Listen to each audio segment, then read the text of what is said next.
Welcome to Redtastic. Story 1.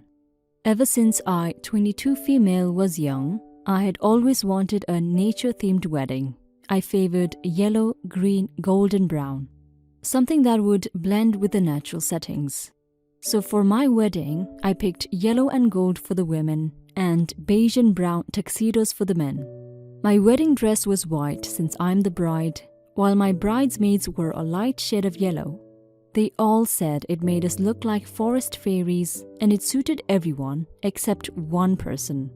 My brother's fiancée, 25 female, had joined at the last minute to my bridal party, though I wasn't fully on board with it. I just went along with it to keep the peace. When we were shopping for dresses for my bridesmaids, she vehemently opposed yellow, saying it was a poor choice. One thing to be said about my future sister-in-law is that she's overbearing and won't rest until she gets her way in every situation, even those that don't involve her. She has already tried to meddle in my relationship, but I've put a fast stop to that. Since then, she had been itching to cause trouble for me. According to her, yellow was a dull color and would make everything wishy-washy. She almost convinced the others, suggesting that I choose a different and more vibrant color. I refused because it was my wedding and the color was perfect for me. She made the girls test the yellow dresses we picked, and to her annoyance, the dresses were fine on all of them, including her. Yet she kept trying to convince me to go with a different color and alter everything I planned. I told her no, but she got abusive and left without us. I sent a message to her afterward asking if she was still interested in being a bridesmaid or if I should give a dress to someone else since I'd pay for all the dresses. After leaving me on red for 2 days, she grudgingly said yes. On the day of my wedding, my brother's fiancée was running late. We were almost done with our hair and makeup while she showed up with a huge shopping bag. My friend jokingly asked what was inside, and she responded that it was a dress she got which she would change into for the reception. When we asked why she got another dress, she pointed out that her dress was a bit tight on her. It wasn't, and she would want to be comfortable during the reception, especially since she would likely dance with some of my male relatives. Since it was a valid reason, I agreed to it. When it was time for us to go to church, she stayed behind a bit, complaining about one thing or the other. She was already late, so her hair and makeup had to be done in a hurry. Then she joined us downstairs. I didn't understand the buzz and the looks my mother kept giving me until I was almost entering the car. I turned and saw that she was wearing something completely different. She picked a bright pink and gold dress that made her look like she was going to prom. It would have been hilarious if it wasn't annoying, and I was already nervous from all the wedding preparations.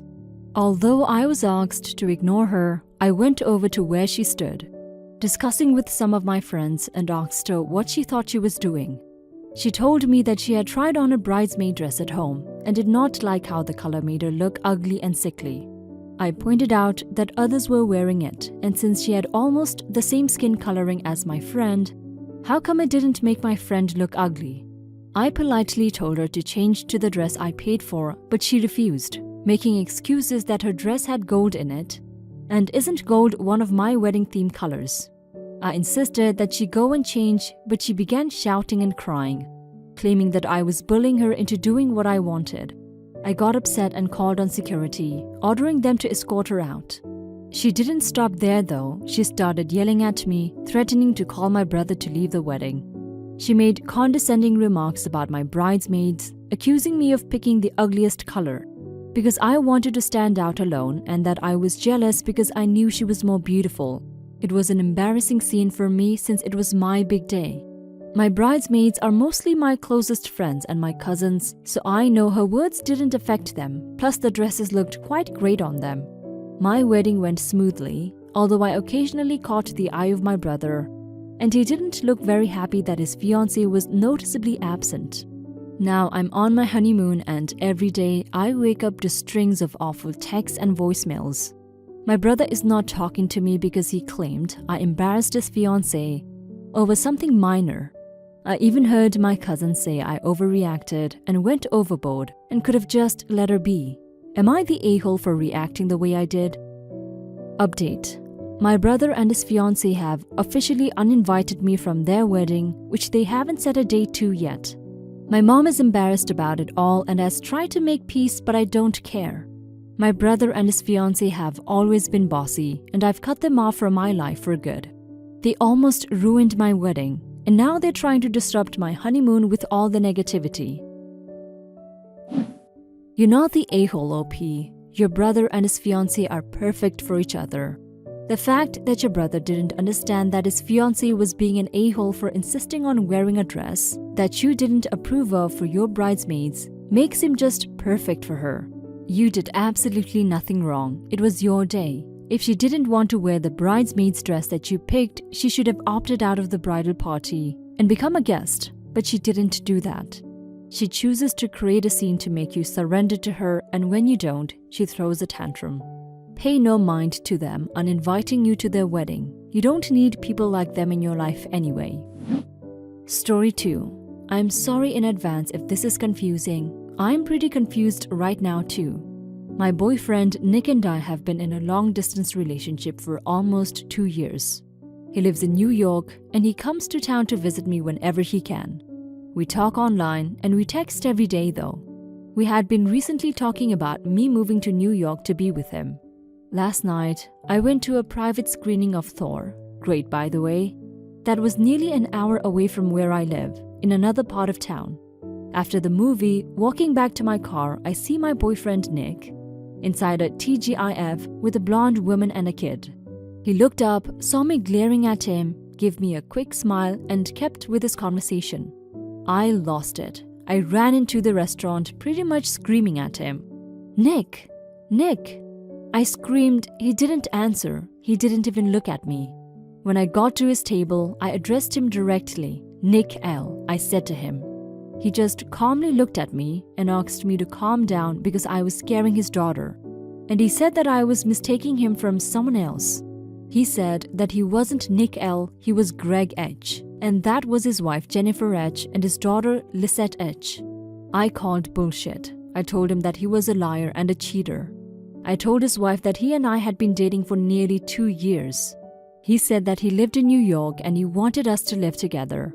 He interrupted and said that I was mistaken and I still had him confused with someone else.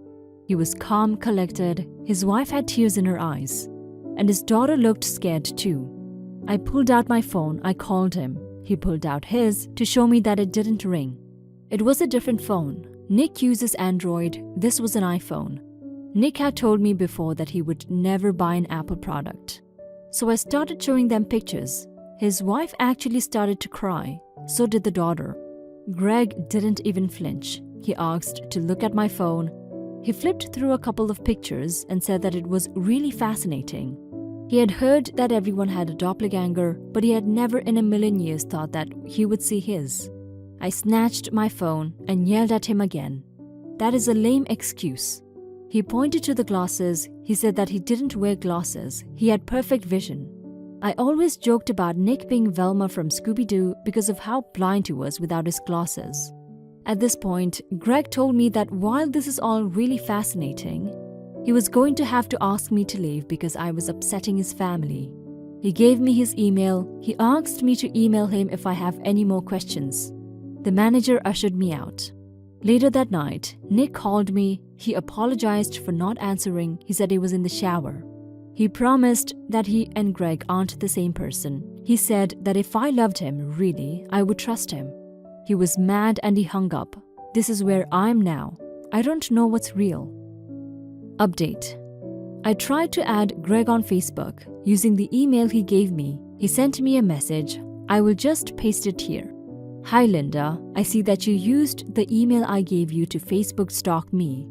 I figured you would do something like that with how unhinged you were at the restaurant. I have some advice for you. Seek professional help. Only a pro can fix what is wrong with your head. What kind of person would go into a family restaurant and make a scene, scare the shit out of a 7-year-old, and try and F up the life of a stranger? Just because he kind of resembles a boyfriend. A crazy ass bish. Do you realize what you have done to my life? Go die in a fire. I won't be accepting your friend request. I've also blocked you, so don't bother replying to this message. I guess Greg won't be much help. OP, I can't believe you just ran into a restaurant and started screaming at someone who might not even be your boyfriend in front of his family. I'm sure it was probably an emotional situation, but still, that is really rude and inconsiderate if you wasn't Nick. I don't really know what you should do, but maybe start spying on him to see if you can find actual proof. Either way, you obviously don't trust your boyfriend if you felt confident enough that it was him to ruin an entire family's meal on a whim. So my suggestion is to end it either way because the trust is just not there. And it probably never will be. Now for some comments. I want to say while this is weird, I do have a doppelganger myself. Not in my city, but in a city that several of my friends travel to. And what's the weirdest thing is several of them ran into said doppelganger even though the other city is huge. My cousin mistook him for me, my friend mistook them for me. Hell, the guy who runs the hot dog place that I used to be a regular at took an effing picture of the guy because he looked so much like me. Look, I love to give posters the benefit of the doubt, but I don't think this is real.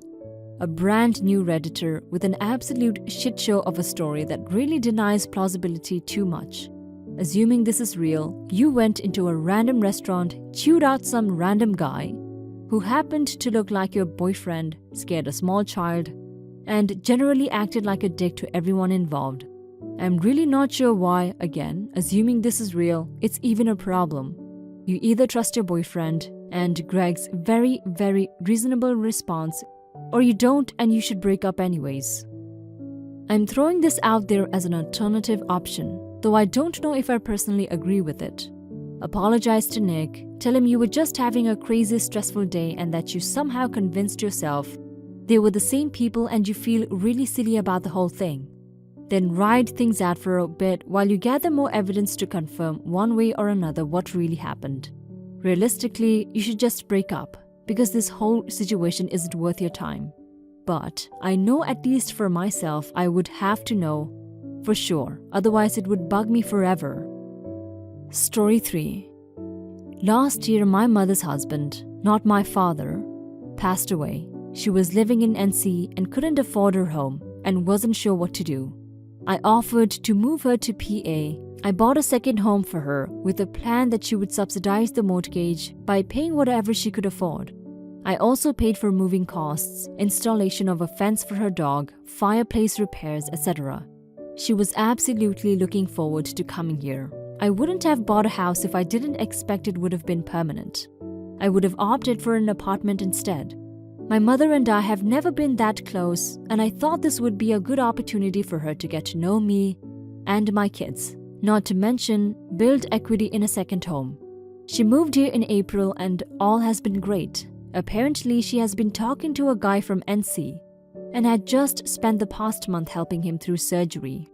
I learned from my brother since she's been down there that she intends on moving back to NC. I confronted her via text and she confirmed that she would like to move to NC next spring. She had been married 4 times and apparently this new guy might be number 5. I told her I cannot continue to pay the mortgage. She hasn't paid anything yet. Until next spring. She asked to give her until Thanksgiving. I would really like to get the house back to rent it or sell it at a loss. Real estate commissions alone will cost me $15,000. She is complaining to her brother that I'm kicking her out. Her text suggested that I could recoup my losses and that she would continue visiting the kids. I told her that we are through and that after she moves out, she will have no further relationship with me or my children. Am I the a-hole? Now for some comments. Not the a-hole, since you two haven't been close and your attempts at connecting with her go like this. It seems fair for you to not have her in your life anymore. It also seems a little sketchy that she would move on so quickly with someone and want to move back, even though you elaborated in the comments that the intention was for her to be there permanently. And that may show unreliable behavior that gives you good reason to think it would be the same in the future. Good luck with everything. I'm sure this situation is hard. Not the a-hole. Your mom should have been upfront with you when you bought the house. instead of using the first opportunity to move back and leave you in the lurch. Of course, the place you bought and helped you provided were good enough when she was down and out. But now that she's found someone to latch onto, she's ready to cut and run. I understand why you've never been close with her. That's incredibly selfish and hurtful. I'm sorry you had to go through this financial and emotional strain, but at least now you know where you stand and shouldn't feel guilty. Good riddance. Not the a-hole. I understand how you feel. That's some selfish decision-making on your mom's part and puts you in a shitty situation. I do think that completely cutting contact is kind of extreme. I think that you should give her the chance to make things right. If she can do that, then maybe you can continue some type of relationship. Tell her that you will be doing what is most financially reasonable for yourself regarding the house, and will be selling it as needed for you, and that she can repay the money you've already sunken in, under the false understanding she gave you that she intended to stay, and that you will not be helping her in a similar way in the future. If she can do those things, I would say keep in touch and allow visits to her grandkids on her own dime.